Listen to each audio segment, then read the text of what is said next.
तो hello friends, आज की इस वीडियो में हम लोग क्लास 10 की एनसीईआरटी गणित विषय के अंतर्गत प्रश्नावली 3.2 पढ़ा रहे हैं, जिसमें कि हमने एक नंबर के 6 सवाल थे, उसमें से हमने एक नंबर के 5 सवाल तक बता दिए हैं। तो आज की इस वीडियो में हम लोग प्रश्नावली 3.2 की प्रतिस्थापन विषय एक नंबर का 6वां सवाल बताने वाले हैं, जो कि 6वां सवाल सभी विद्यार्थियों को काफी परेशान करता है। तो आज की इस वीडियो में इस सवाल को एकदम सिंपल तरीके से बताने वाले हैं, तो वीडियो में तक जरूर बने रहे। तो पहले नंबर का 6वां सवाल हमारा प्रतिस्थापन विषय हल कर रहा है, और ये देखो कह रहा है कि ऐसा हमारा दो समीकरण दिया हुआ है।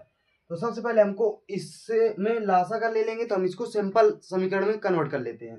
तो सबसे पहले हम इसको लासा लेकर साधारण समीकरण बनाने की कोशिश करेंगे। तो सबसे पहले हम लोग को इन दोनों में लासा क्या होगा, 6। तो इन दोनों को हमने लासा देखो 6 ले लिया। अब इसका गुणा इधर कराना है और इसका गुणा इधर कराना है। तो 3 का गुणा इसमें होगा तो क्या हो जाएगा, 3 3 का 9x माइनस 5 दूनी 10y बराबर -2। अब देखो, आप ये मत सोचो कि जब तक इनमें हम लोग लासा नहीं लेंगे तब तक हम सीधे ऐसे गुणा नहीं करा सकते हैं। अब देखिए, इसके बटे में हम लोग 1 मान लेंगे, तो अब इसका गुणा इधर हो जाएगा और 1 का गुणा इसमें हो जाएगा। तो कितना हो जाएगा, 9x माइनस 10y बराबर माइनस का 6 दूनी 12। तो हम इसको हम मान लेंगे समीकरण 1। इसी तरह इस दूसरे को हम इसी तरह एलसीएम लेके हल करेंगे। तो इसमें भी देखो लासा कितना है, 6 है। तो हमने 6 लासा ले लिया। अब इसका गुणा इधर और इसका गुणा इधर, तो कितना हो जाएगा, 2x प्लस 3y बराबर 13/6। अब देखो, ये दोनों बटे में 13 13 कट जाएगा, नहीं तो कटेगा। तो देखो, इसका इधर गुणा होगा, इसका इधर गुणा हो जाएगा। तो कितना हो जाएगा, 2x प्लस 3y बराबर 13 गुणे इधर गुणे में जाएगा बटे में 6।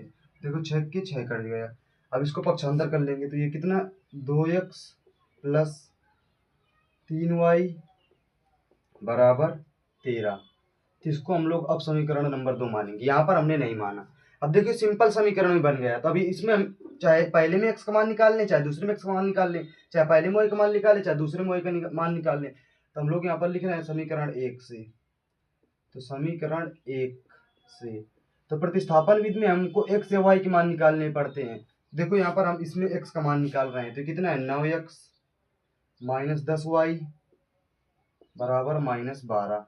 अब देखो, ये प्लस का इधर जाएगा तो माइनस, इधर माइनस का इधर जाएगा तो प्लस का हो जाएगा। तो कितना हो गया, 9x 10y -12। अब ये गुणे वाला बटे में जाएगा, तो x बराबर कितना हो जाएगा, 10y -12/9। तो अब इसको हम लोग समीकरण नंबर 3 मान लेंगे। ये 9 है, इसको हमने समीकरण नंबर 3 मान लिया। अब हमको यहाँ पर एक बात ये याद रखनी, जैसे हमने इसको समीकरण पहले बनाया था, तो हम x का मान पहले समीकरण में नहीं रख सकते हैं, दूसरे में ही रखेंगे। तो हम लोग यहाँ पर लिखेंगे x का मान समीकरण 1 में 2 में रखने पर, 1 से निकाला है तो 1 में नहीं रखेंगे, 2 ही में रखेंगे। 2 से निकालेंगे तो 1 में रखेंगे रखने पर। तो आइए, 2 में x की जगह हमको इतना पूरा रखना है, तो 2 हमारा ये है। देखिए, देखो 2 गुणे, अब ये पूरे x का मान है 10y -12/9, ठीक है, प्लस 3y बराबर 13। अब देखो, इसका 2 का अंदर गुणा कराना है, तो कितना हो जाएगा, 20y माइनस 12 दूनी 24 बटे इसके 9। इसमें केवल गुणा होगा, प्लस का 3y बराबर 13।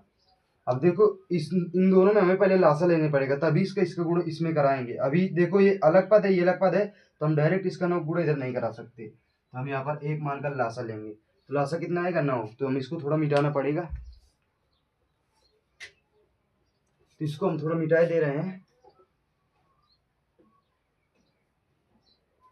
तो देखो, लासा आया 9, तो पूरे का लासा 9 है। तो 1 का गुणा इधर होगा, 9 का गुणा इधर होगा, तो कितना हो गया, ये कितना है, 20y -24। अब 9 का गुणा इसमें होगा, 9 3 का 27y पूरे के बटे में बराबर 13। अब देखो, 1 इसके बटे माना, तो 1 का गुणा इधर, 9 का गुणा इधर, तो कितना हो जाएगा, 20y -24 प्लस 27y बराबर 13 का 9 में गुणा कराओ, तो 9 3 का 27 के 7, 9 1 के 9, 9 2 11, फिर से गुणा कराओ तो 13 गुणे 9, तो 13 नहीं है 127, 117, 13 नहीं है 117, तो 117 आ गया। अब देखो ये माइनस का इधर जाएगा तो प्लस का हो जाएगा, तो प्लस का 24, और ये 27 और 20 कितना हो जाएगा 47, तो 47 वाई।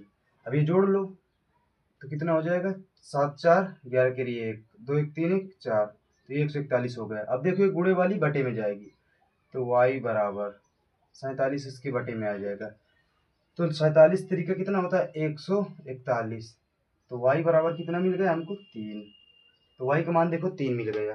अब इसको भी हम मिटा लेते हैं। अगर आप 47 से काटेंगे तो 47 तरीका 141 होता है, इसको भी मिटा दे रहे हैं।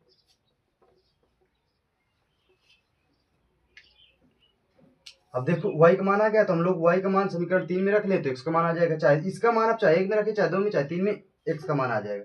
तो हम लोग यहाँ पर लिखेंगे y का मान समीकरण